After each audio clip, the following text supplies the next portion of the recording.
उन्होंने आपको भला बुरा कहा, और जो आपके विमुख होता है, जो आपको भला बुरा कहता है, उसकी सदगति होती नहीं, ऐसा शास्त्र कहते हैं। तो मेरे पिताजी की दुर्गति हो जाए, प्रभु ऐसा नहीं हो जाए। मैं उनकी ओर से माफी चाहता हूं। मेरे पिताजी ने आपका अपराध किया, अगर मुझे आप अपना भक्त मानते हैं तो मेरे इस प्रार्थना को स्वीकार करके और मेरे पिताजी की सदगति हो जाए, ये वरदान दे दो। भगवान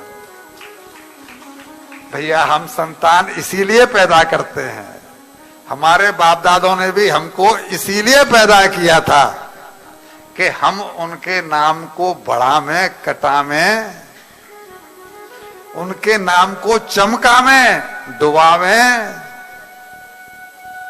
ये कह रहे हैं कि मेरे को अगर आप भक्त मानते हैं तो मेरे पिताजी की सदगति हो, उन्होंने अपराध किया, ये आपका ये बिल्कुल सत्य है। भगवान क्या कह रहे हैं? अरे मेरे भक्त, मेरे भोले भक्त, तू अपने पिताजी की बात करता है। तेरी अगर 21 पीढ़ियां भी होती तो वो 21 की 21 पीढ़ियां तर जाती। अरे जिस कुल में कोई एक भक्त पैदा हो जाता है, उस कुल की 21 की 21 पीढ़ियां तर जाती हैं।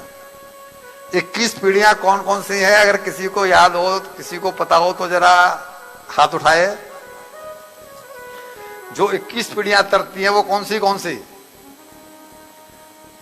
बहुत सुंदर। मीनू जी कहाँ है?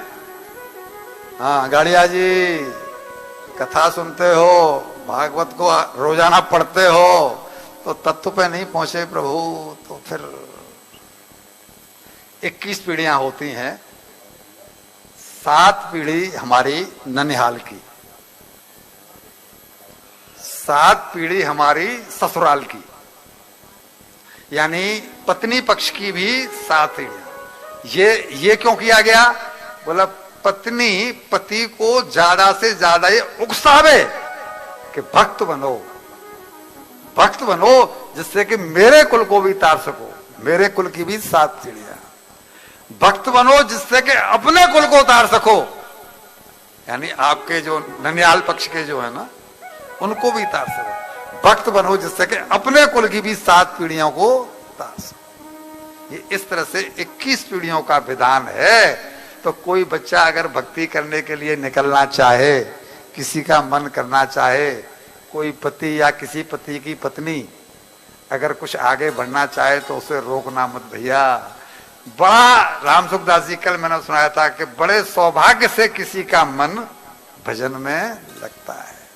ईश्वर की तरफ चलने के लिए बल की जरूरत नहीं, बल्कि पूर्व जन्म के प्रारब्ध की आवश्यकता है।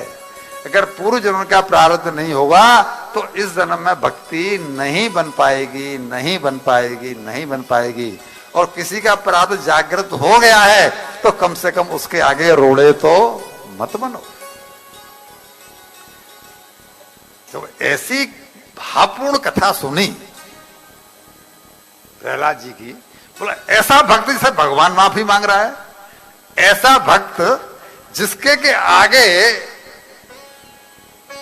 हिरण्यकशिपु का प्रताप फेल हो गया, जो न आग में जला न पहाड़ी से गिराने पर मरा।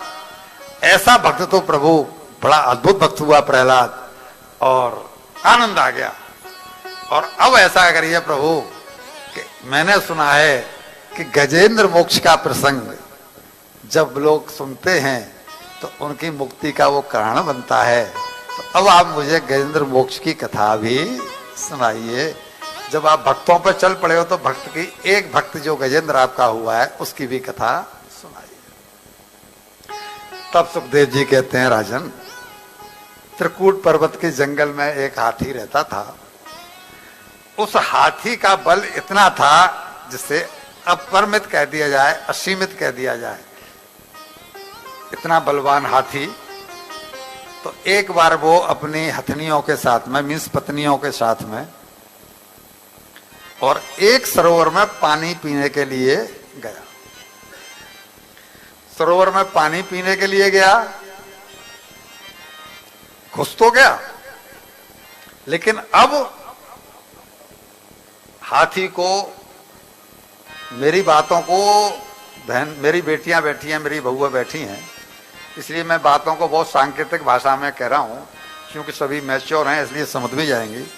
हाथी को बड़ा कामी माना जाता है, बड़ा कामुक माना जाता है। हाथी अपनी हथनियों के साथ वहां घुस गया सरोवर में, लेकिन फिर उनके साथ में कलोल करने लगा। हथनी उसके ऊपर, हाथी पानी उछाल रही है, वो उसके ऊपर पानी उछाल रहा है।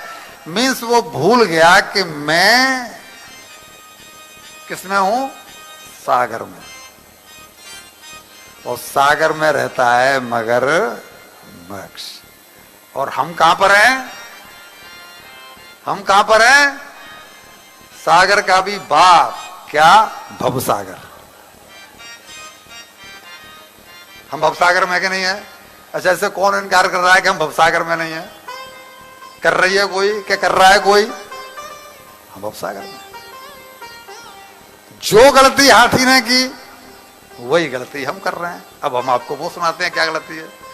हाथी पानी पी करके, हाथी पानी पी करके और सरोवर से बाहर आ गया होता तो उसको जो मगरमच्छ ने पकड़ा है, वो मगरमच्छ की पकड़ में